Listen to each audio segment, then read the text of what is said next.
believe we'll go ahead and get started. It's 3:30. There will still be some more people coming in, milling in. There's some out in the halls kind of talking. But we'll go ahead and get started. I'd like to welcome you all to the finance budget section, looking at the state budget. With us, we're very, very pleased to have Robert Vaughn. Robert is a graduate of James Madison University with a degree in public administration. He has been on the House Appropriations Committee staff since 1997. I'm sorry, 87.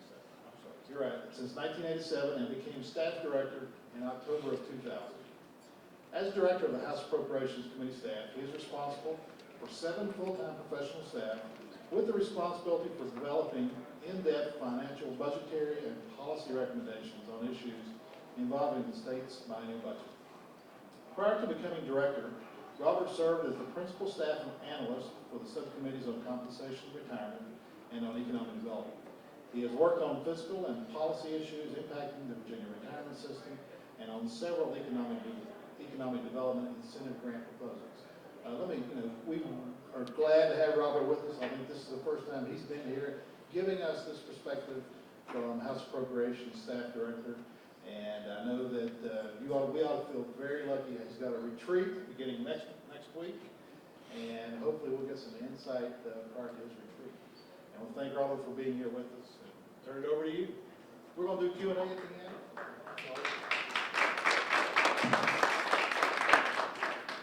Okay, thank you all very much. Everybody here? Okay. Boy, the clock keeps blinking on me. It's like the Twilight Zone. All right, I'm probably the only thing between you and the president's reception. I told somebody my idea for time to speak is 10 o'clock in the morning. And I've done the 8:30, and that doesn't work, especially if you go to the hospitality suite the night before. 10 is really good. 11, you're pushing at lunch. If you do it right after lunch, they usually want to sleep, and if you do it this time, they want to think about the cocktail. So what I'm going to do is give you sort of a preview of what I'm going to be sharing with the committee and other members of the General Assembly next week in Roanoke. We've been doing it for about 10 years now, an annual get-together where it's our committee and we bring the House Finance, the speakers invited, and whatnot.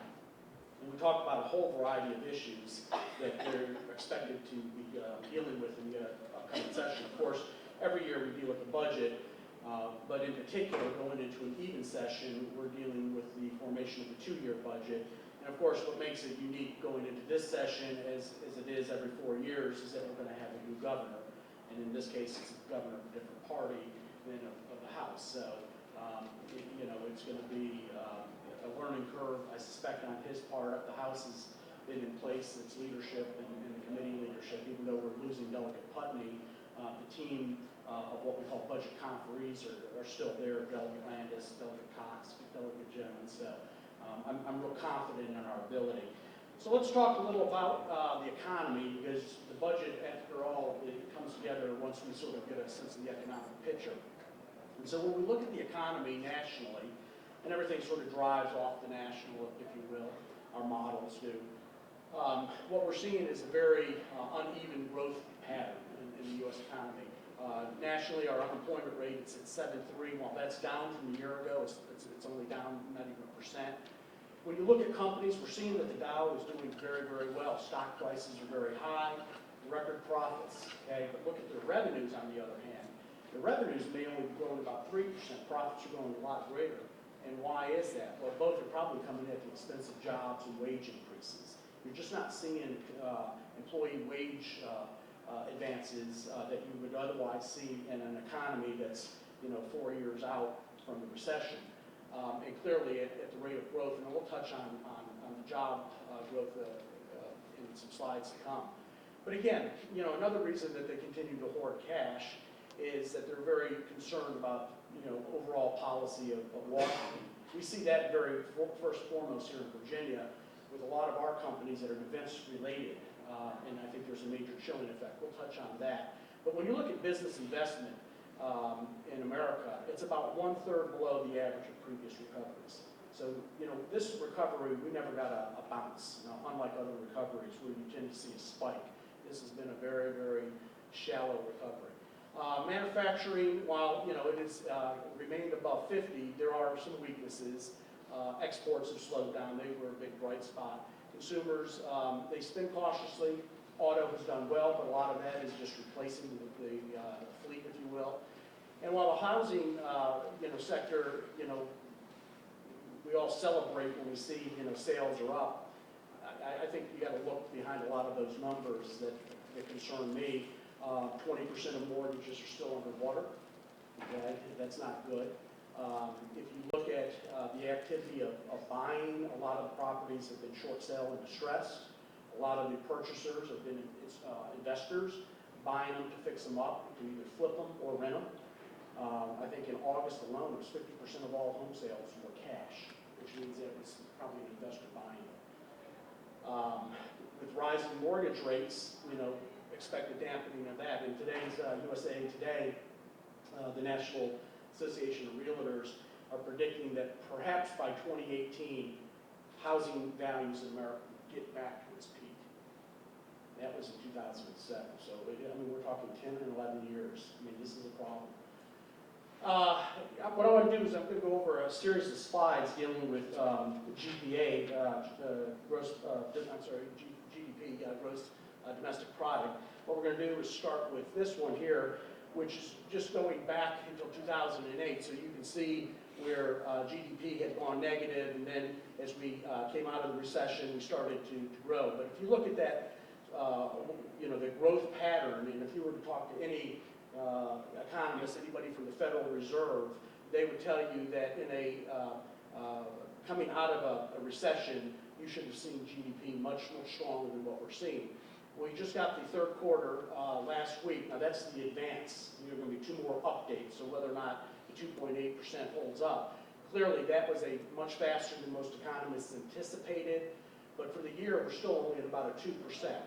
That's becoming the new norm. And again, in a more mature economy, we should be seeing 2.5% to 3%. But when you come out of a recession, it would have been unusual to see something just greater than 3 to 3.5%. There's some positives when you look at it. Excuse me. Turn that down. There's a bunch of positives, certainly, that the economists will look at. But what I'd like to do is point out the things that sort of stand out that you got to start to scratch your head. Consumer spending is 2/3 of this economy. And if you look at the third quarter GDP number, consumer spending actually declined. While it rose 1.5, that's less than it did in the second quarter. So that's maybe starting to foreshadow, again, that nervousness of the consumer. Exports, which has been a real benefit to GDP, again, has slowed down. We've been seeing that over the last several quarters. And as I had mentioned about the businesses are just not spending at the same level. And if you look there, the fixed investment is slow. What I want to show now is a series of slides that the Federal Reserve in St. Louis puts together. And what they do is this shows you the red. I'll show you here. This red line would be the current recovery. The green would be the best recovery out of all recessions. The blue is sort of the average, and the red would represent like the worst recoveries coming out of all the recessions that we've had since World War II. And so if you look at where we are on just GDP, again, it's pretty much tracking the worst, which of course the worst is factored in to this one. So maybe what's driving that lower line is indeed this current recovery. If we look at exports, again, look how much stronger they were. So that's a net positive to GDP. So GDP has been driven a lot by the export component of it. And while that's been good, and we've been creating a lot of jobs in our manufacturing, that's been a source of strength, and we ship it on over. But what we're now starting to see again is you read about it, Europe and Asia, they're all slowing down. They all got their own economic issues. They continue. When we look at real personal consumption, again, it's been a drag. It has not grown that we would expect. When we look at employment, same story. We look at real disposable income, wages, we're not seeing it. So it begins to really show to me, the fundamentals of why this economy is only so strong. I mean, it's a dead cat bounce type of thing. And what we're seeing when we look at our indicators, again, a lot of positives in terms of the ISM numbers. We show you that, you just sort of stare at that graph, it's sort of busy, but it shows you 4 of several of the indicator indexes that you would be looking at. And while they're all above 50, that's good. It did slip in the second quarter. It sort of bounced back a little. But I think the takeaway is what we're seeing is production and employment numbers have been slowing for the last 5 months. And again, that sort of portends something. When we look at manpower, they do a survey every quarter. In the most recent survey, of the 18,000 firms that they surveyed, 18% expect to add workers, 8% expect to contract, and 72% don't expect any change. That's almost identical to the survey this time last year. So again, it's just been a very slow job recovery. So let's look at jobs. This was put together by the Pew Research Center, a very cool graph. It shows you all the different recessions and then how long it took to recover the jobs. And the top one is the most recent recession, and we have not recovered the jobs yet. And here we are, we're at 42, now we're at 43 months. And at this point, we're looking at least 2 to 3 years before we would reach the peak. And that would then signal expansion. Right now, we're still what they would call a recovery. So let's look at, this is a good indicator. You know, the economists all have been looking for the magic 350, getting the unemployment claims to drop. It did. It sort of spiked up the last couple of weeks. So we'll see, but I think it will be coming down. But it's right below the 350. So that's sort of good. It's telling you that we're not seeing a lot of layoff, if you will. So that's sort of a stabilizing force at this point. There are a number of companies out there that are looking to do some layoff, FedEx and everybody else. So, when we look at the overall U.S. economy in terms of jobs, about 87% of overall job loss has been recovered through October.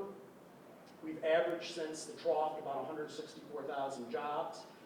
When we look at what it takes in terms of just to meet the new entrants, it takes 125,000 jobs nationwide just to keep up with sort of the labor market, who's out there coming in. So if that's all you're doing, you're running in place. So the jobs report that we just received, which arguably was a very strong number, certainly exceeded what most economists anticipated, and so that did help. I will then tell you the rest of the story. Of the 202,000, of that, half of them were retail and hospitality. I'm sorry, that is minimum wage at best. I mean, maybe slightly more. So 100,000 jobs of the 200,000. Manufacturing, 19,000 jobs. Business professional services, which is a big source in Virginia of our employment in terms of dollar value, only grew 21,000 jobs in the U.S. economy. So 100,000 of the 202,000 that were reported, arguably, and let's see what's coming up. Why would people be retailers ramping up at this point on the holidays? So are they sustainable jobs? So again, you see the statistics, but then you really start to look behind it and get a different picture. Let's talk a little about Virginia. We've seen Virginia, which typically outperforms the nation's economy, for the last couple of years now has been underperforming. And if you look at the coincident economic index, and they measure non-farm employment, the unemployment rate, average hours worked, and wage and salaries, the blue line is Virginia. And you'll see a couple of years ago, we actually started performing at a slower pace. And you're going to see some more of what then goes on in terms of how Virginia is performing relative to the nation in jobs. So we'll just start with this, put it in perspective. Yes, we have a low unemployment rate. Ours is at 5.8%, 20% lower than the nation. But if you look at how it has fallen, the national unemployment rate has fallen at a greater clip than Virginia's. So we'll explore that a little more here. So why is that? Again, if you look at the job loss, in Virginia, we only lost about 5%. The nation as a whole lost, 6.5%. As we came out of the recession, if you will, we were growing at a much faster rate. Our annual job growth was much stronger than the nation, okay? And then if you look at by 2013, 78% of the jobs, and now it's 88 through October, versus now at that time it was 88%. So again, we didn't lose as many jobs. We recovered more of the jobs a little faster, but the last couple of years we've slowed down. And if you look at where we are in terms of what we call our job growth for fiscal 13, which just ended in June, the forecast was 1.2% job growth. We grew 1%. And if you look at where we are in the first quarter, we grew 1.1, yet the official job growth forecast is 1.4. So we're not even making our own forecast on jobs. Jobs are payroll and taxes. Payroll taxes are 60% of Virginia's revenue. So Northern Virginia, which has long been the engine in this economy, as you can see in the blue line, you can see where the job growth rate. Look where it was just 3 years ago. They were, 3.5%, and now they're under, they're at about 1%.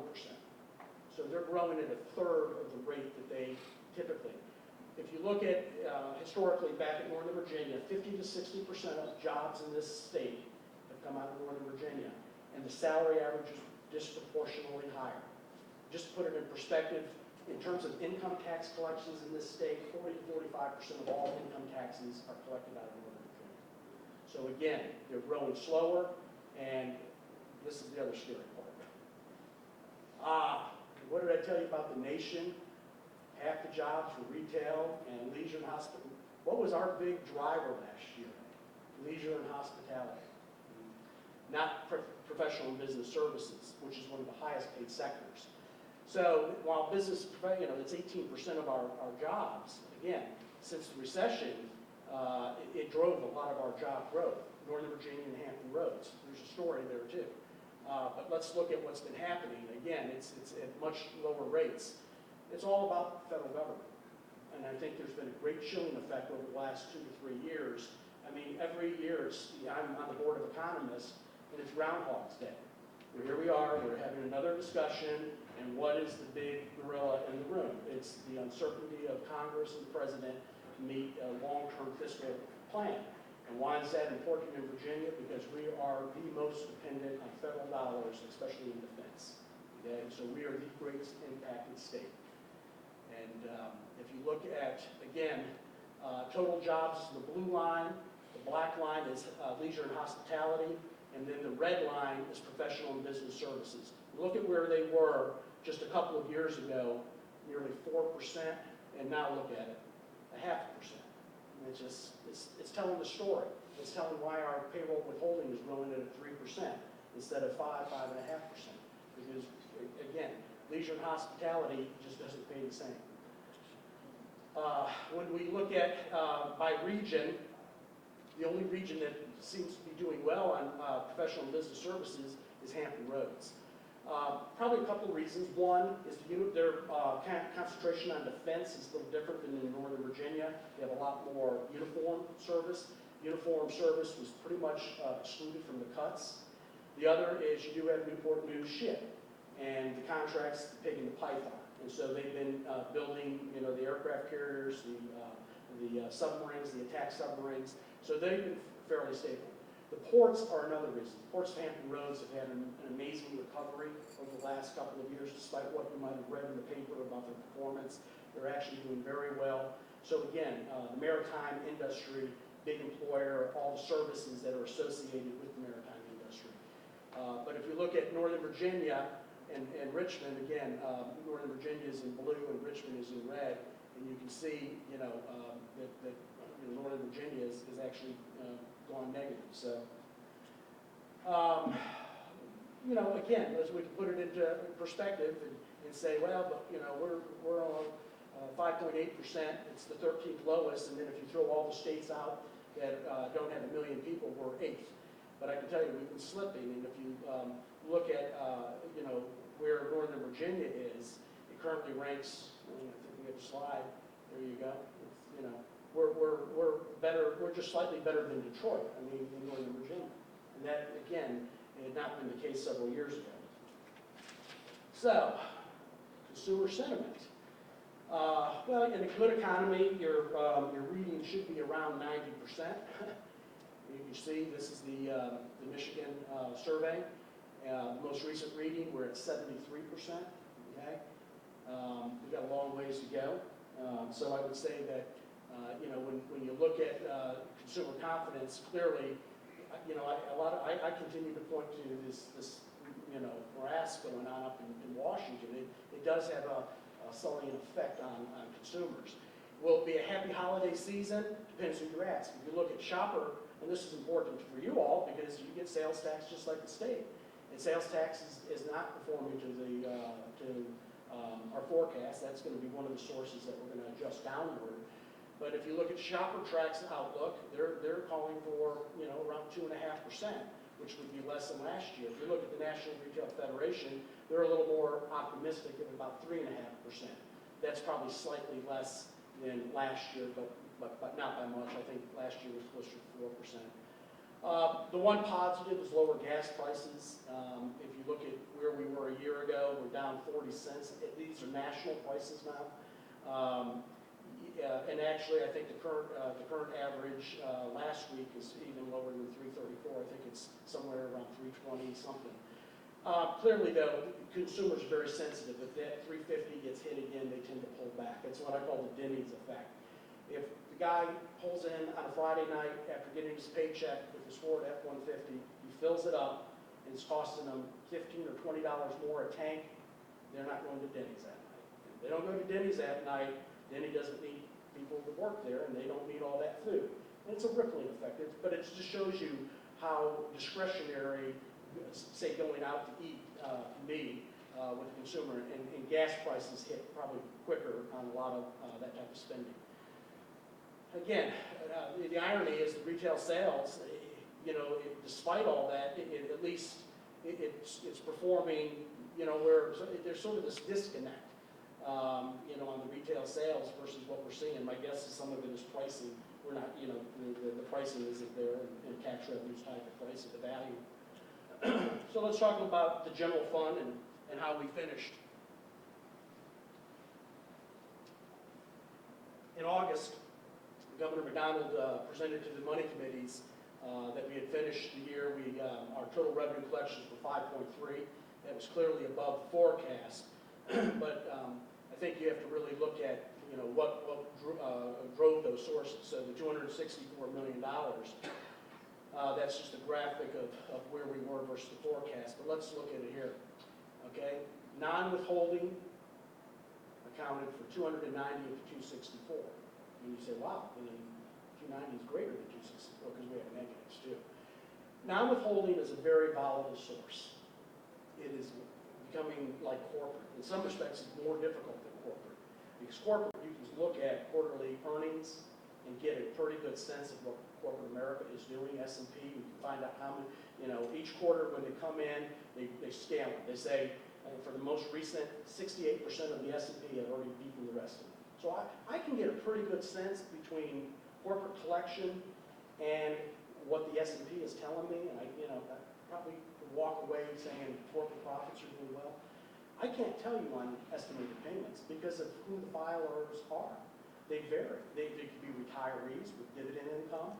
They could be self-employed individuals, take a building contractor, a realtor, or they're Mark Warner, a very wealthy person who does very well and he makes estimated payments. He doesn't live off his U.S. Senate income. And so, again, that did very well. We expect that to continue doing well this year. Some of last year's was probably driven in part because of federal tax policy changes on the capital gains tax. Let's get to the bread and butter, as I call it. There are the negatives. Payroll withholding, we missed the forecast. We grew 2.1 compared to 3.3. I will tell you there's a little noise in some of those numbers. And part of that noise is driven by when the fiscal year actually closed. And it did not close until after July 1. So if you talk to Secretary Brown, he will tell you, and you talk to the tax people, that some of the strength in July's collections probably should have been in last June's.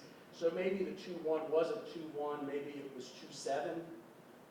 Whether or not we actually made the forecast, my takeaway here is 3.3 is not, for 60% of our revenue, is not strong. Historically, in a good economy, we should be growing about 5.5%. Sales tax, again, missed the forecast and continues to be underperforming. Anyway, so most of the revenue was called for, as you know, the rainy day fund. We have those constitutional requirements. Water quality improvement, we have to put money in there. Transportation received some, that has to do with the accelerated sales tax. When the governor also announced there was a lot of agency balances, that was just on a balance sheet. If you look at where the money came from and where does it go back to, about a third of it, or a little more than a third of it, goes right back to higher education. Okay, that was their money. The next one really is the healthcare fund. This is payments that came in, some drug payments that came in right at the close of the fiscal year. And it's actually in the Virginia Healthcare Fund, which helps pay for Medicaid. So that money stays there, and it's sort of the first dollar out, and then the general fund backfills it. I can tell you the general fund backfills 98% of the Medicaid. The healthcare fund was, I hate to say a gimmick, but it was a fund created in 2004 to help justify raising cigarette taxes because we could use it to fund healthcare. We created a healthcare fund. Well, if it went into the general fund, it was all fungible at the end of the day. Capital projects, there's some sufficient for natural disasters. The money's all, there wasn't any quote surplus. It was conservative forecasting driven by a volatile revenue source called estimated payments. When you look at the nation as a whole, our growth rate for fiscal 13 was not far off from all 50 states. Again, they experienced the same phenomena to the degree they have income tax on the estimated payments. All states are seeing, though, a much different outlook right now. I will tell you, again, I think, the positive for 14 will be estimated payments again. We've already started the forecasting process. As I indicated, I'm a member of the Joint Advisory Board of Economists. We've already met. We'll talk a little about that. The next step is in a couple of weeks where the governor will assemble the business leaders and the House and Senate leadership. And they will meet on the 25th, and then of course the governor will present his revenue and the budget on the 16th. When you look at the forecasting process, it's sort of an art and a science.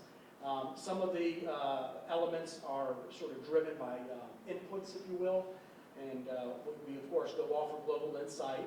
That's our national consulting firm, and then there's a Virginia model, but it's all driven off the national forecast and then sort of tailored to the Virginia specifics. Key indicators that we look at, and these are the indicators that the Advisory Board of Economists looked and had discussions about. But again, the big ones are personal income, job growth, and wage and salaries. Those are the big ones. They pretty much help define where we believe payroll withholding will go, 60%, and sales tax, 20%. So 80% of it are sort of driven by those inputs. This is what was presented to the Board of Economists. The left is the U.S., the right, what you see is Chapter 806. That's what we call the official forecast. That was what the General Assembly approved last year when they updated the budget. The September 2013 is the recommendations from the model, if you will, that tax funds using Global Insight inputs and tailored to Virginia. You will see it's the second one. Each one is coming down. I will tell you what will be presented to the business leaders and the legislative leaders are going to be slightly weaker than that. The Board of Economists were much more dour on their outlook. I share that, too, by chance. I'm generally an optimist, but I think this whole federal issue has got a real drag on Virginia. The remaining, items, things like corporate and estimated payments and some of the others, they don't have real proxies. So again, they become a little more volatile, a little more difficult. I will tell you that what does influence estimated payments, they have a formula, but one big thing, especially on the final payments, is the market's performance. How is the market doing for the year? That's a pretty big component. Corporate, like I said, we can get a sense of where corporations are. There's a lot of data, and so they're at least something to look at. This actually should say through September, right? I've already started to update it for the October, and I forgot to change the slide, but it's so that where it says year-to-date performance through October, we only have through September. The October revenue number will come out this week. Secretary Brown will be sending it out. But you can see that our official forecast is 1.5%, and where we are is about 2.8. I'm suspecting that that's going to come down a little bit this month, and that won't even pick up. That will not even pick up the shutdown, because on sales tax there's a month lag. My guess is withholding. You can see that it's been coming down, and while it looks 4.8 versus 5.4, there's a lot of noise in that number, some of which they believe might have gone into last fiscal year. The other is that there's one more deposit day this year, and we're not going to close after June 30. We will actually close on June 30, which means we will not pick up a July 1st payroll that we've done in the last couple of years. So again, this sort of helps explain it. We're anticipating at this point that payroll withholding is probably closer to the 3%. And if that's the case, you're looking at a couple $100 million reduction in forecast. When you look at non-withholding, that's sort of a positive. If you look at the S&P, 40% of final payments, 40% of the forecast is final payments that come in May. It makes tough budgeting when that source comes in May. Estimated payments are about 15% of the overall revenue stream, and 40% of them come in when the filers file their taxes.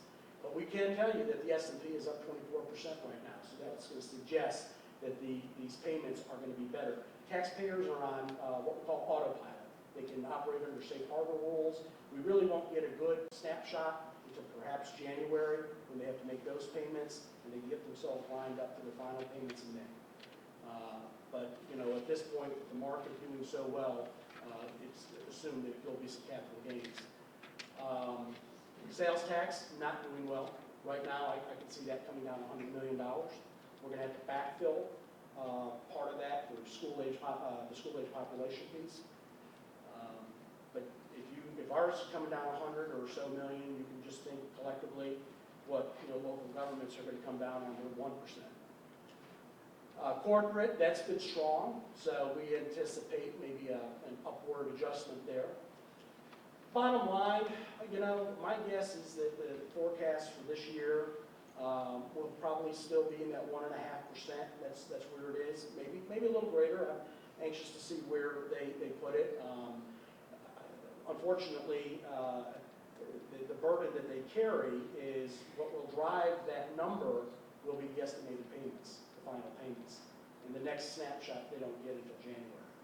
So that puts them in a funny position that I suspect Secretary Brown is not going to want to goose it with so much to make up. But I think that it's within reason that by the time you take down withholding, push up estimated payments, take down sales tax, put up corporate, you're about where the forecast calls for, about 1.5%. So from a budgetary perspective, I don't know that we're going to have to be making downward adjustments to close out this budget at this point.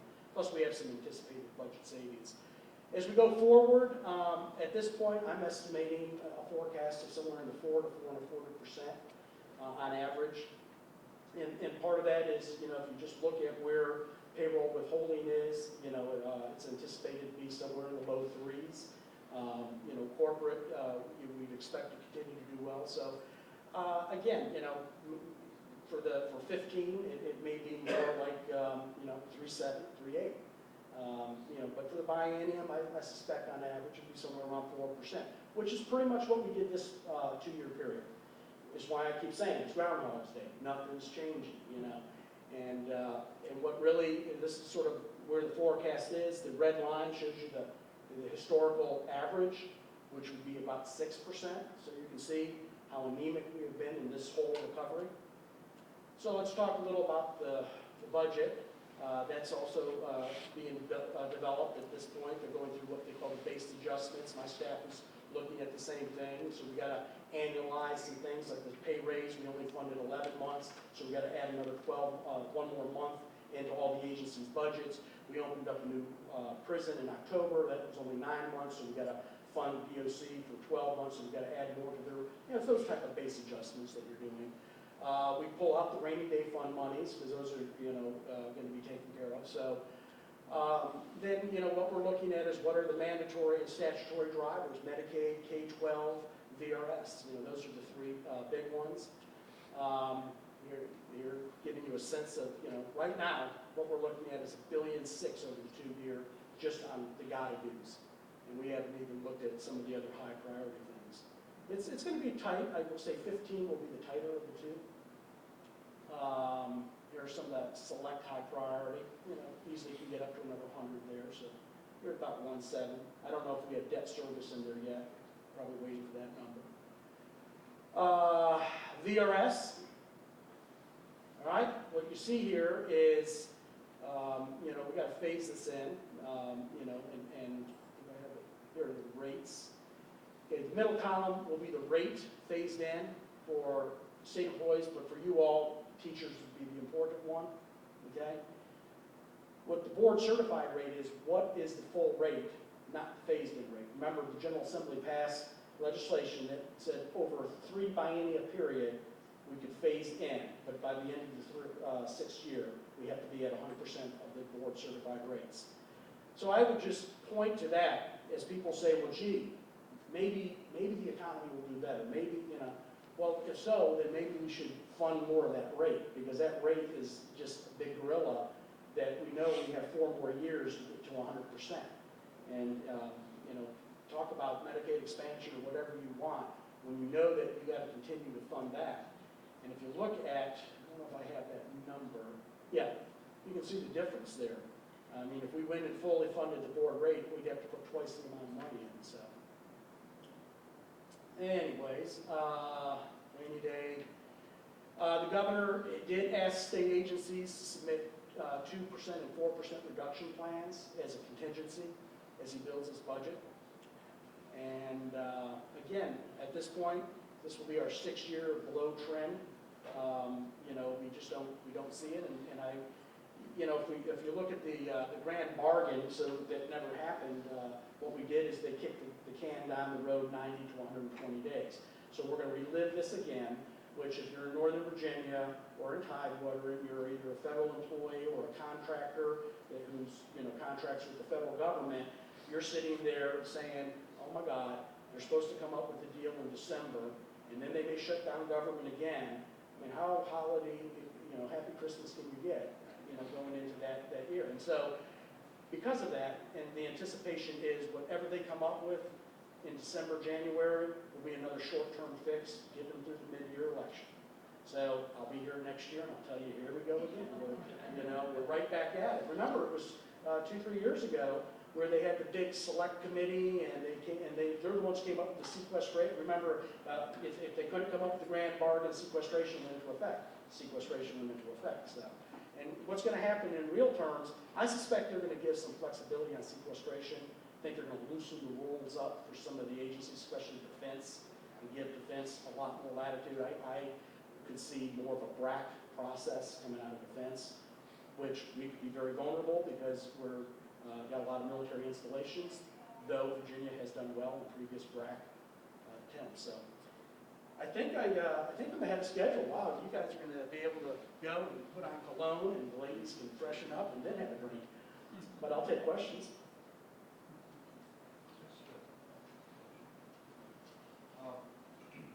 So I guess if you kind of summarize what you're looking at for the state, and it's obviously going to affect the localities, do I read you correctly that probably for the next 6-8 months or more, we're going to see really continued below average performance?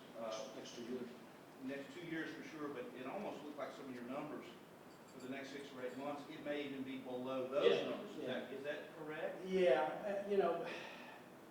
it's this year because we did so much better in 13. The base went up, and so what you had to grow to get to the dollars that were in the budget was only 1.5%.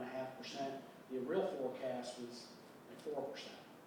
okay? But because we finished 13, 265 million above, you didn't have to grow at the same level to get the same money. So it gets a little noisy, but bottom line, payroll withholding the last 6 months has been growing 2.73%. And that's, we're not seeing any breakout at this point. Sales tax has not been performing well. What's been performing well is estimated payments and corporate. Those have been the two.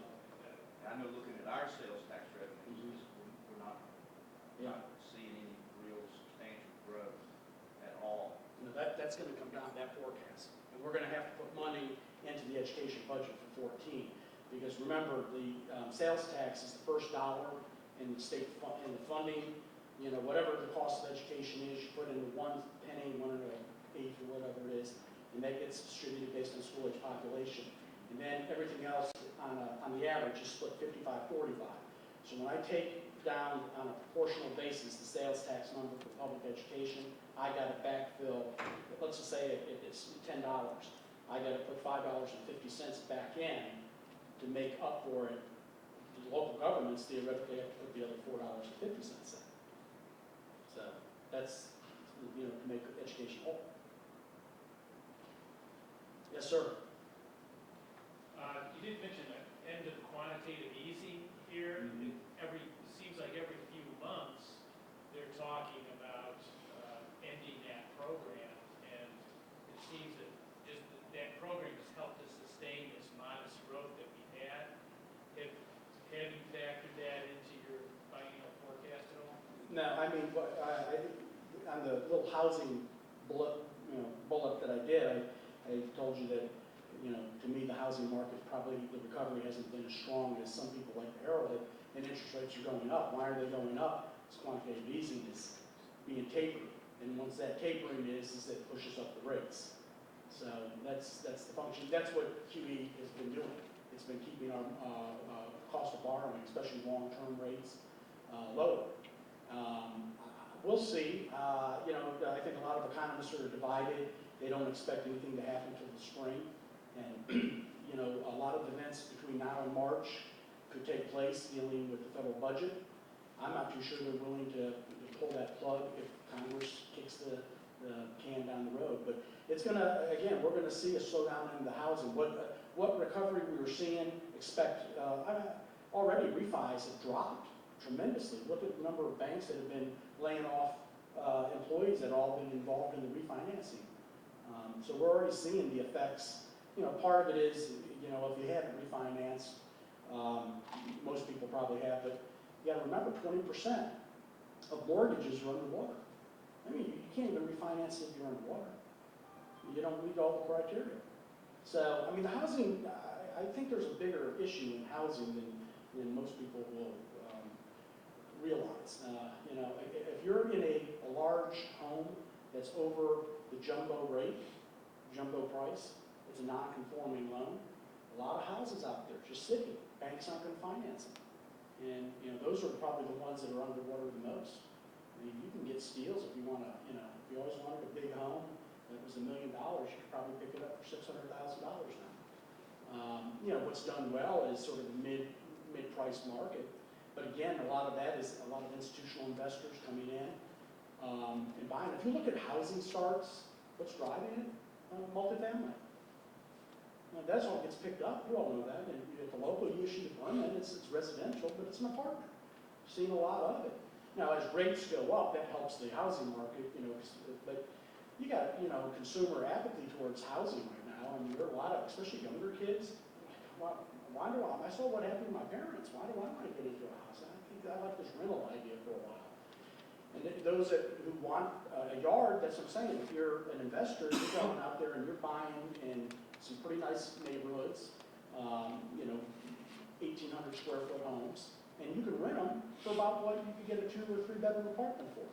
So, I mean, you know, as a consumer, you're starting to see a lot of options in housing in neighborhoods that you might not have normally seen.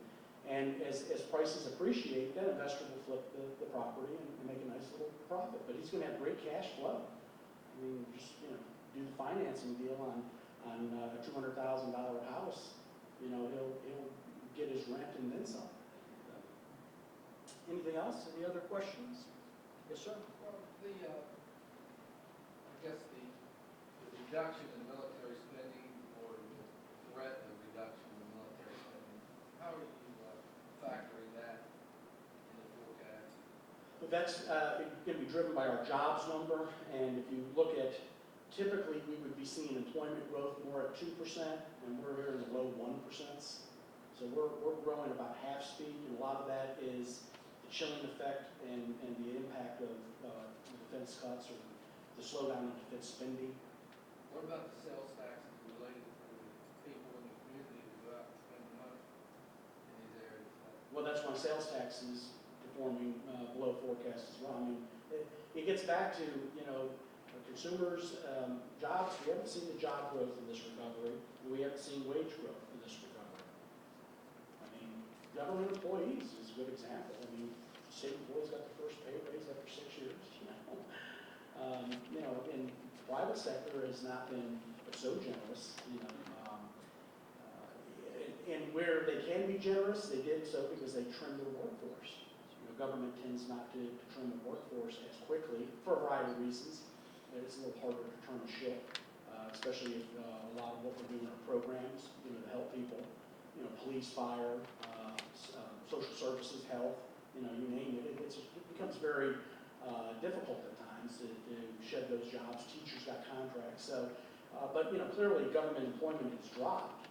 But if you're a business and you're running out of cash, it's very easy. You close a line down.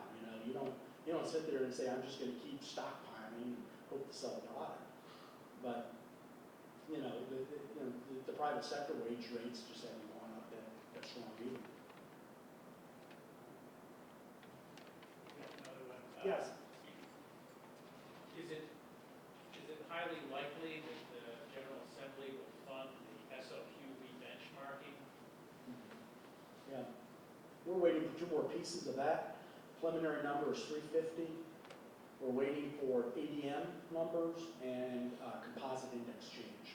And I can't tell you what the composite, I don't have a sense. Remember 2 years ago, was it 2 years ago or 4 years ago? 4 years ago. Time flies when we're having fun. When Governor King was outgoing, he didn't update the composite index, which angered Northern Virginia. Because Northern Virginia was going to actually benefit from the composite index change. And so the General Assembly ultimately changed and made the change, but we held all the school divisions harmless under the guise that Governor Kane's budget had already been out a month. And then that wasn't cheap. That cost us $60 million to give to localities who, in a normal course, that composite they would have got lost money. Northern Virginia was the gainer because of just the way the components of the composite index calculation with real estate values.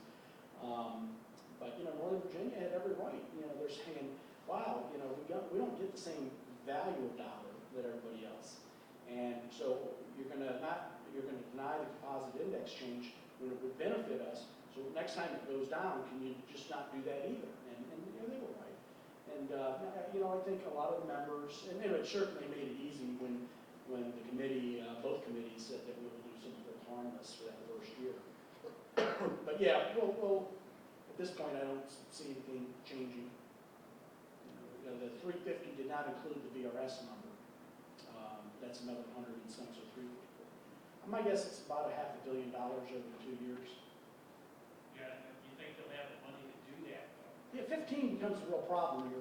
I haven't played the numbers out totally yet. We'll do that this week as my staff continues to make some adjustments to the base budget, and then we'll plug in what we think is the revenue number for 15, but just on the sheet, if you figure if you grow 4%, that's about $700 million. And so what chases $700 million? If re-benchmarking is 250, well, let's say 200, just to make it round. And then we know that the VRS is another 160, Medicaid's about 350. I'm already running out of money in fiscal 15. See, what happens in 16 then is, so if the base is now $1.10, it's $1.10 in 16, and then it grows again. And some of those, like re-benchmarking doesn't grow in 16. So it's 200 million in 15, it's 200 million in 16.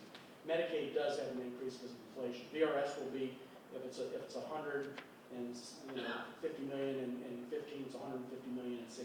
It doesn't grow, it doesn't change. So that's sort of the base. At least those numbers stay stagnant.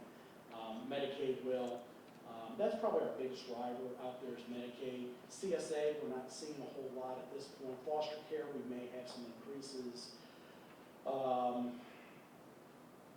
We'll be under some pressure on higher education to try to continue providing them funding to mitigate tuition increases. That's sort of a trade-off there. And we have debt service payments, for all the new capital that we've approved. We also have some tax policy that wasn't on this list, but there's a couple $100 million of tax policy adjustments we have to make. One is just this migration of the additional sales tax to transportation.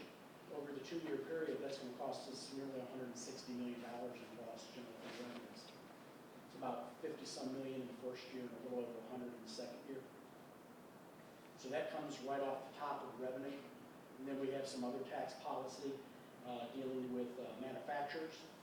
And that, I forget what that is, 40 or 50, maybe more, something like that. It's a pretty big number. I think all told, it may be close to $200 million in lost revenue that we anticipate. So again, it's got to get it all factored into the forecast. So that everybody remembers those tax policy changes. All right, anything else? All right. Dean, I think we're done.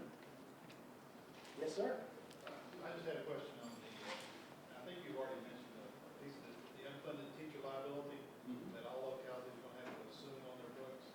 I think our view of that is that it's a state and local government responsibility. They both share in that responsibility. For teachers. Yeah, for teachers. And wondering if the Appropriations Committee or any of the members are even talking about that. Knowing that it's not going to cost actual dollars, in the state budget, but it is a sign that the state will be willing to accept the liability, their fair share of that liability. Yeah, we're going to have some discussion at a retreat on that. Secretary Brown is going to talk a little about Moody's, some changes Moody's has made. Bob Schultz from VRS will be there. I'm sure this will come up. What the members are going to want to know is, will it have any negative impact on our bond rating? Does it put us in any harm's way? And if not, because we certainly can ill afford to lose our bond rating. If we lose ours, there are a lot of localities that lose theirs. You can't not be a AAA locality if your state's not AAA. It makes it tougher, especially in this state where half of our state budget goes back to local governments. You just don't want to see the state lose its AAA. And Robert, I think what we're saying is that we don't really know we don't know what the silver bullet is, what the answer is. But in the past, it's been a shared responsibility. Oh yeah, We hope to continue. I think members see the argument. We can argue it a couple of different ways. Certainly, we are partners in educational funding. The cleanest methodology is to use composite index. I think where some of the members get a little concerned is that they do not control the actual expenditures of teacher compensation. And if you look back in the early 2000s, a lot of our benchmarking numbers were being driven by teacher salary increases that were approved by school boards, in which the General Assembly was not at that time doing any incentive funding, and it was driving the model, and the